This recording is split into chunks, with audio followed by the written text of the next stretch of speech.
सो hi everyone. यार अभी 25 को मेरा एसबीआई क्लरिकल मेंस का एग्ज़ाम था।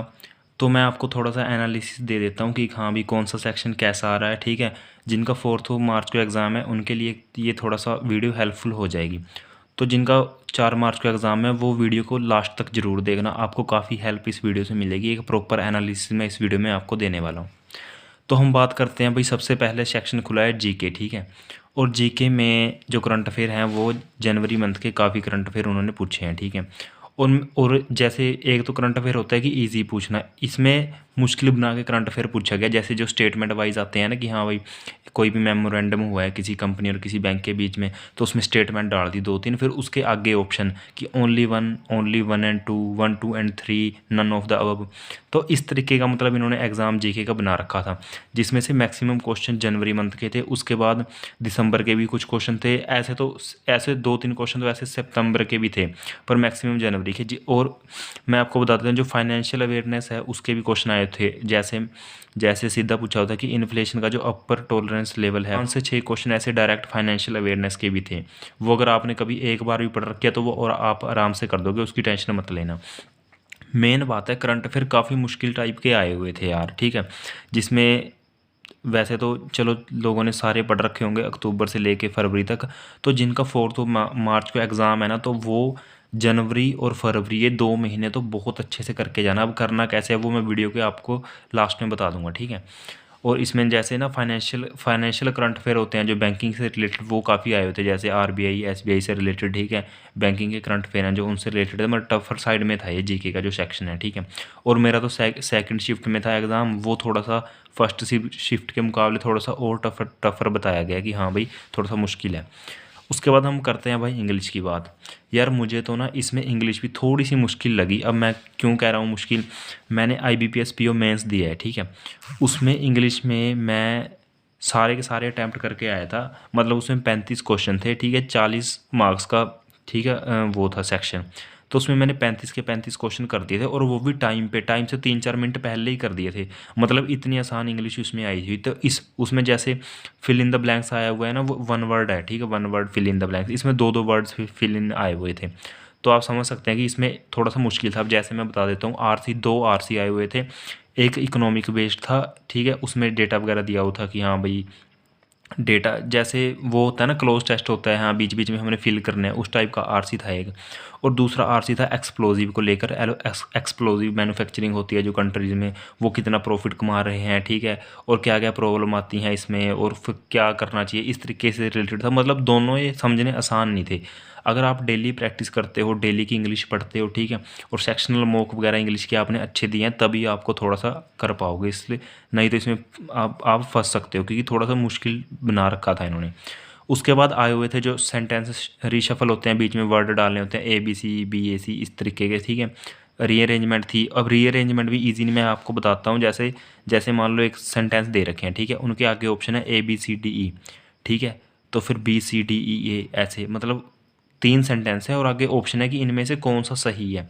तो वो भी थोड़ा सा मुश्किल बन जाता है। ठीक है, तो इंग्लिश का सेक्शन भी भाई ठीक ठाक डिफ़िकल्ट माना गया है, जो 25 का सेकंड शिफ्ट का एग्ज़ाम था। ठीक है, इसके लिए आपने जिनका 4 मार्च को एग्ज़ाम है, आपने डेली इंग्लिश का एक मॉक लगाना ही लगाना है, चाहे कुछ भी हो जाए। ठीक है, उसके बाद हम बात करते हैं मैथ्स की। मेरा मैथ्स, मैं मानता हूँ कि मेरा मैथ्स सेक्शन थोड़ा सा वीक है। ठीक है, तो फिर मैं आपको बता देता हूँ कि मैंने कौन कौन से क्वेश्चन किए हैं। जैसे सिंप्लीफिकेशन के आए हुए थे 4 या 5 क्वेश्चन थे। ठीक है, तो ये सब ने क्लियर कर दिए होंगे। ठीक है, नंबर सीरीज़ के थे 3-4 क्वेश्चन, उसमें 2-2 क्वेश्चन थे। एक क्वेश्चन जैसे स्टार्टिंग में था, एक क्वेश्चन लास्ट में था। ठीक है, इसके 2 पार्ट, इसके 2 पार्ट, तो शायद 3 या 4 क्वेश्चन थे नंबर सीरीज़ के।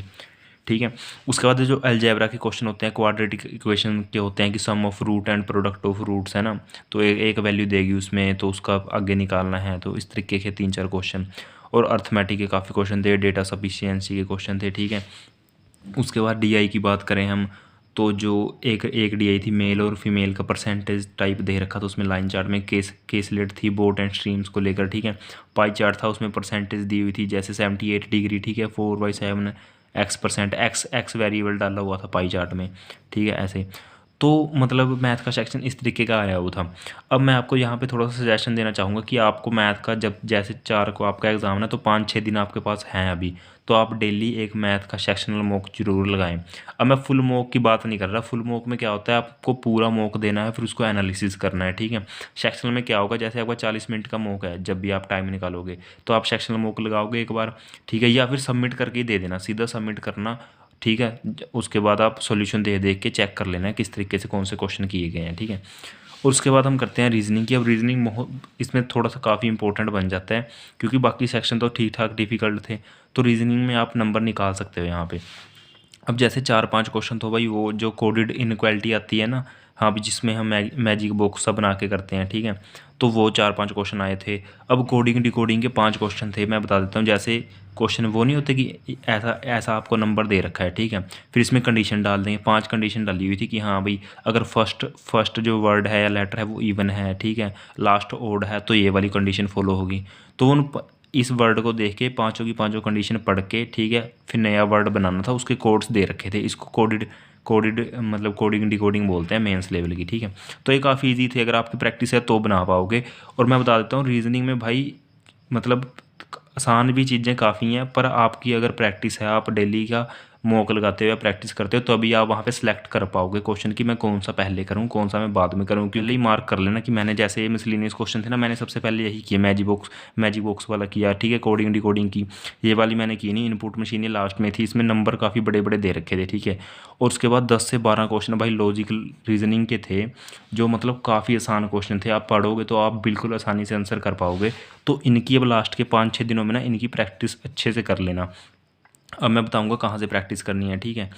अब और पजल आई हुई थी, पजल बताता हूँ। 8 पर्सन है, जैसे वो बैठे हुए हैं, ठीक है, उनके साथ वेरिएबल है। 10 पर्सन है, स्टैक में बैठे हुए हैं, ऐसे ऊपर से नीचे उनके साथ 2 वेरिएबल दे रखे थे।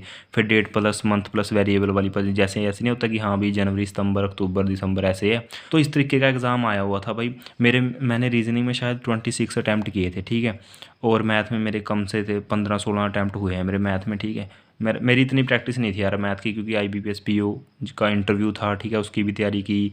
22 को इंटरव्यू था, फिर 25 को सीधा ये एग्ज़ाम हो गया। जिनका 4 को एग्ज़ाम है ना, उनके लिए उनके पास काफ़ी अच्छा मौका है, वैकेंसी ज़्यादा है। इन 6-7 दिनों में अच्छे से पढ़ लो भाई, चाहे जितने घंटे भी आपको पढ़ना पड़े। मैं आपको आप एग्ज़ाम दोगे ना, एग्ज़ाम ख़त्म होने के बाद आपको रियलाइज़ होगा कि हाँ यार मैंने इन 4-5-6 दिनों में अच्छे से पढ़ लिया था, मेरा एग्ज़ाम बढ़िया हो गया। और सभी बोलते हैं ना कि लास्ट के दिनों में पढ़ लो, लास्ट के दिनों में पढ़ लो, और यही वो लास्ट के दिन होते हैं जिसमें बच्चे से पढ़ा नहीं जाता। पूरे साल तो वो मेहनत कर लेगा, पर जैसे एक हफ्ता रह गया ना एग्ज़ाम से, इसमें बहुत मुश्किल होता है पढ़ाई करना। तो आपने इसी में अच्छे से पढ़ाई करनी है, ठीक है। अब मैं बता देता हूँ कैसे करनी है। GK का मैंने आपको बता दिया भाई। जनवरी, फरवरी और दिसंबर, ये 3 मंथ तो रट के जाना बिल्कुल। बाकी करने तो आपको पिछले 6 महीने हैं, ठीक है, पर ये 3 तो अच्छे से रट के जाना। कैसे करने हैं, जैसे आपने मान लो फरवरी मंथ स्टार्ट किया, ठीक है, फरवरी भी ख़त्म हो जाएगा 4 तक। तो फरवरी के पहले तो वीकली वीडियो देखो, वो 1-1 1.5 घंटे की वीडियो होती है वीकली। 4 वीडियो देखो 1 मंथ की, वो 1-1 1.5 घंटे की होंगी, ठीक है। आप ऐसा कर सकते हो, एक दिन में 2 देख लो, ठीक है, एक दिन में 3 देख लो।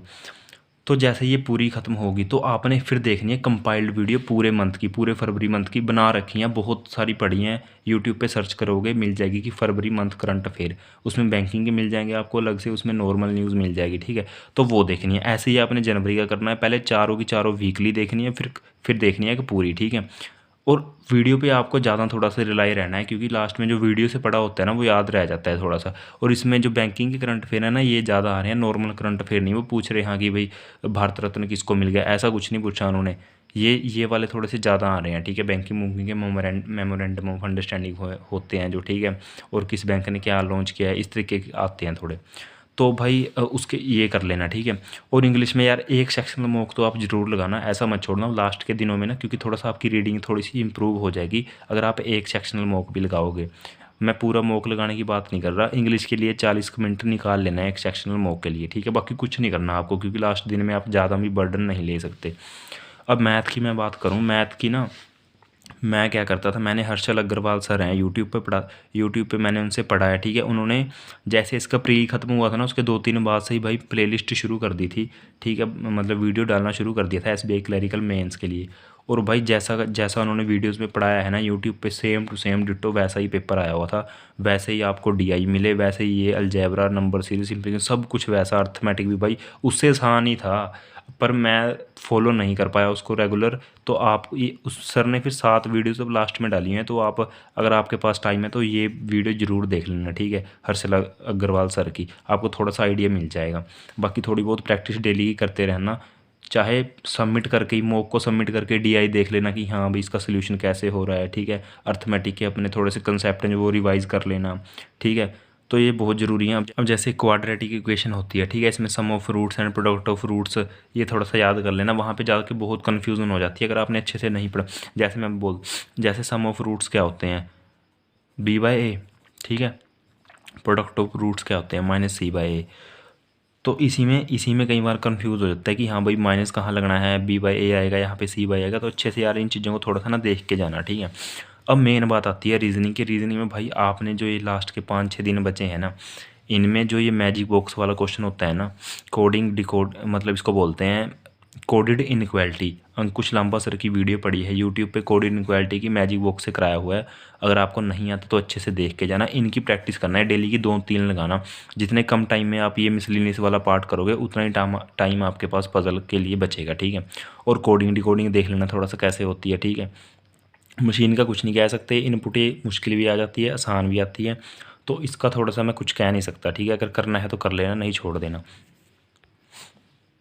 अब जो ये लॉजिकल रीजनिंग के क्वेश्चन होते हैं ना, इनको देख के जाना कि कोर्स ऑफ एक्शन क्या होता है, स्टेटमेंट एग्जप्शन कैसे हम अप्लाई करते हैं। तो ये चीज़ें हैं। अब पजल पे मैं ज़्यादा फोकस नहीं करूँगा लास्ट के दिनों में, ठीक है। आप जो मिसलेनियस पार्ट है ना, इस पे फोकस करो, आपके मार्क्स बनेंगे, ठीक है। 25-26 आप आराम से अटैम्प्ट कर पाओगे अगर आप ये 5-6 दिनों में अच्छे से कर लेते हो। यही है कि जो जो चीज़ें मैंने एग्ज़ाम दे के थोड़ा सा फील की हैं वो मैंने आपको सारी बता दी कि, क्योंकि मैं इतना पढ़ नहीं पाया क्योंकि मैं इंटरव्यू की वजह से। तो आपके पास टाइम है, आप थोड़ा सा पढ़ सकते हो, ठीक है।